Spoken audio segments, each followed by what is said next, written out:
pushpa pushpa pushpa pushpa pushpa pushpa pushpa pushpa pushpa pushpa pushpa pushpa pushpa pushpa pushpa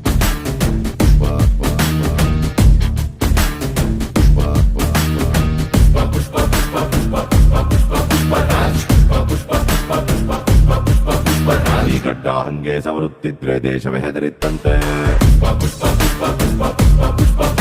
ನೀ ಭುಜವಾಗೆತ್ತಿ ನಡೆಯುತ್ತಿದ್ರೆ ಹುಲಿಯೇ ಬೆದರಿತ್ತಂತೆ